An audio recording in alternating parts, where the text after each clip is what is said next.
क्या आप भी कल अवतार मूवी देखने जा रहे हैं? तो उससे पहले ये वीडियो जरूर देखें। हेलो दोस्तों, स्वागत है आपका एक और नई फ्रेश एपिसोड में।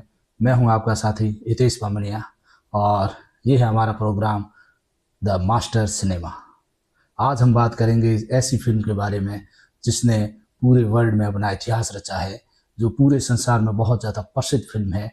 फिल्म का नाम है अवतार, जिसका तीसरा भाग कल रिलीज हो रहा है। अगर आप ये फिल्म देखने के इच्छुक है तो उससे पहले आपको ये वीडियो जरूर देखना होगा, क्योंकि हम इन दोनों फिल्मों का जो इससे पहले जो अवतार के भाग आए हैं, अवतार 1 और अवतार वे ऑफ वाटर, उसके बारे में थोड़ा सा उन फिल्मों का रिकैप कर लेते हैं ताकि आपको ये फिल्म थोड़ा जल्दी समझ आ सके। क्योंकि अगर आप फिल्में देखोगे, ये दोनों ही तो लगभग 6 घंटे की फिल्म है, इतना टाइम नहीं है क्योंकि हमें हमारी फिल्म देखी हुई है, हमको सिर्फ रिकैप करना है।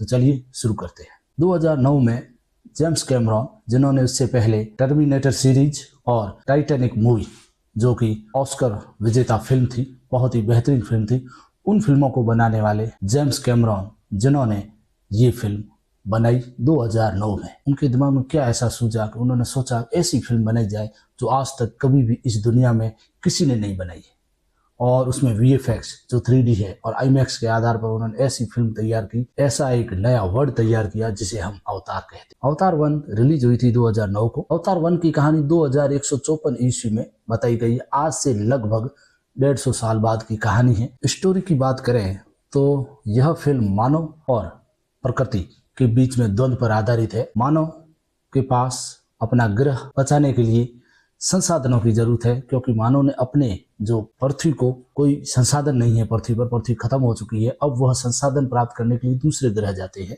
मून, जिसे मून कह सकते हैं। उस ग्रह का नाम होता है पेंडोरा। पेंडोरा जाते हैं, वहां जाकर वहां पर जो रहने वाले लोग हैं, जिन्हें इस फिल्म में नावी कहा गया है, उनकी जगह छीनकर उनसे वह खनिज प्राप्त करना चाहते हैं जिसका नाम है मानव। उस खनिज को प्राप्त करने के लिए अनऑब्टेनियम खनिज है जो सिर्फ पेंडोरा वहां पर मिलता है, वहां जाते हैं।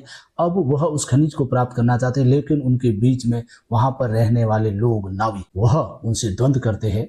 और फिर मानव जो होता है, मनुष्य होता है, वह अपने अवतार बनाकर वह एक प्रोग्राम चलाता है जिसे अवतार नाम दिया गया है। जिसमें क्या होता है, एक जैक नाम का व्यक्ति है जो अपंग है, अपने भाई की जगह वहां पर आया है, उसे उन लोगों में शामिल होने के लिए कहते हैं। और जैक वहां जाता है, लेकिन वहां जाकर वह उनसे घुल मिल जाता है, नावियों से, और वह उनसे प्रेम करने लग जाता है। वह अपने जो वातावरण देखता है, जो प्रकृति देखता है, वह जानता है कि ये उनके लिए कितना महत्व। जैक वहां पर रहने वाली एक लड़की होती है, नैत्री नावी होती है, उससे प्रेम कर बैठता है। वह उसे अपने साथ मिलाती है और फिर अपने जो भी नावियों का जो भी व्यवहार, नावियों का उस वातावरण से किस प्रकार से संबंध है, वह उससे वो पूरी तरह समझाती है। इस प्रकार वो जो जैक होता है, अवतार होता है, वो उनसे मिल जाता है, वह उनके साथ हो जाता है। और फिर अंततः जैक के बीच जो नावियों के साथ होता है और सामने मनुष्य होते हैं, मशीनें होती है। मशीनों में क्वेरिच नाम का व्यक्ति होता है, वह नावियों को खत्म करना चाहता है। फिर नावियों के बीच और मशीनों के बीच, क्वेरिच के बीच द्वंद्व होता है, युद्ध होता है, जिसमें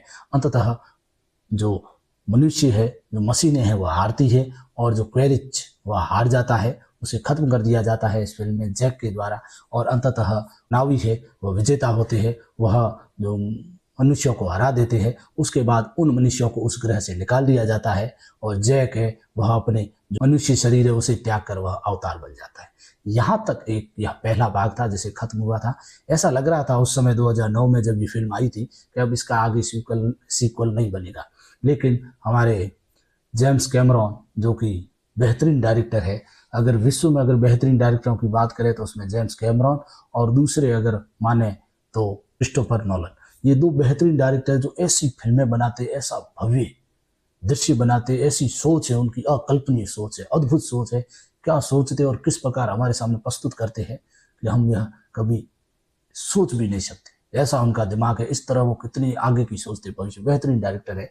तो जेम्स कैमरॉन ने फिर सोचा क्यों ना इसका सीक्वल बनाया जाए, और फिर फिल्म आती है अवतार द वे ऑफ वाटर, दूसरा भाग। और यह फिल्म रिलीज होती है लगभग 12 साल बाद, 2022। अवतार क्या है? अवतार एक फिल्म नहीं है, एक दुनिया है, एक ऐसी दुनिया जिसे आप सोच भी नहीं सकते। और जब आप ये फिल्म थिएटर में देखते हैं, खास करके 3D प्लस IMAX में, तो आपको ऐसा अनुभव होता है कि आप उस फिल्म से जुड़ चुके हैं और आप ऐसे ग्रह में पहुंच चुके हैं जो वास्तव में है भी नहीं। और फिर आप उस ग्रह की दुनिया में खो जाते। तो ये फिल्म नहीं है, ये हमारा इमोशंस है कि हम मानव के साथ न होकर नावियों के साथ है, दूसरे ग्रह वालों के साथ। क्योंकि इस फिल्म में ये बताया गया है कि मानव कितने दुष्टी है, हसीनों से प्रेम न करके नावियों से प्रेम करते। बात करते हैं दूसरे भाग की, अवतार द वे ऑफ वाटर। तो ये फिल्म 2154 ईस्वी के 10-15 साल बाद घटित होती है। जैक और नयात्र की शादी हो जाती है, उनके बाल बच्चे हो जाते हैं, उसके बाद ये फिल्म आधारित है। क्या होता है इसमें फिल्म में, कहानी के बारे में बात करते हैं। तो जैक अपने परिवार के साथ खुश है, अपने बच्चों के साथ खुश है, लेकिन जो मनुष्य है, जो फर्स्ट फिल्म में मनुष्यों को वहां से भगा दिया जाता है, वह वापस उस ग्रह आते हैं।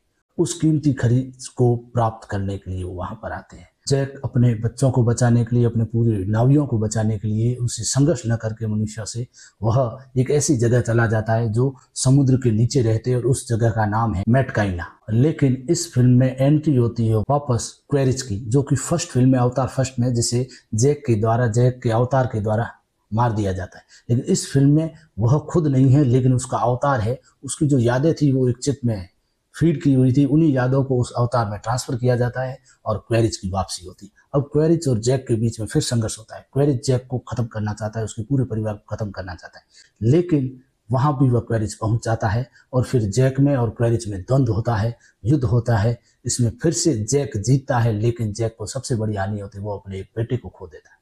फिल्म यहीं पर खत्म हो जाती है, द वे ऑफ वाटर। और फिर जैक कहता है कि अब मैं किसी से भागूंगा नहीं, अब मैं मनुष्यों से, मशीनों से युद्ध करूंगा, ताकि मैं अपने नावी को, अपने पेंडोरा ग्रह को, उसे बचा सकूं।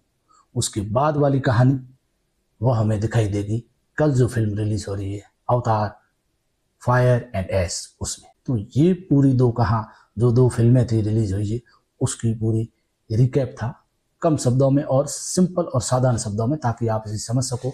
अब जब आप इस वीडियो को देखकर फिल्म देखोगे तो आपको फिल्म आसानी से समझ आ जाएगी। अवतार जो 1 थी, वह जो फिल्म थी, वह मुख्यतः मशीनों और पेंडोरा ग्रह के नावी प्रकृति के बीच में आपसी द्वंद्व में थी। लेकिन जो दूसरी फिल्म आई थी, अवतार द वे ऑफ वाटर, वह मशीनों से कहीं आगे बढ़कर परिवार, त्याग, समर्पण, इस पर ज्यादा उसमें फोकस किया गया है। अब तीसरी फिल्म आ रही है फायर एंड एस, कल रिलीज हो रही है। उसके बाद जब मैं फिल्म देख लूंगा उसके बाद रिव्यू करूंगा। अगर आपको मेरा ये वीडियो पसंद आया तो आप इसे लाइक करें, शेयर करें, सब्सक्राइब करें, अपने दोस्तों को भेजें, ताकि वो भी जब कल अवतार देखें तो इस रिकैप को देखकर आराम से समझकर वह फिल्म देख सके। कुछ ऐसे भी लोग हैं जिन्होंने अवतार 1 और 2 नहीं देखी है, अब अवतार 3 देखेंगे, तो उनके लिए भी ये वीडियो बहुत ज़्यादा उपयोगी रहेगा। तो ये था मेरा अवतार पर रिकैप वीडियो। मिलते हैं अगले एपिसोड में, तब तक के लिए गुड बाय।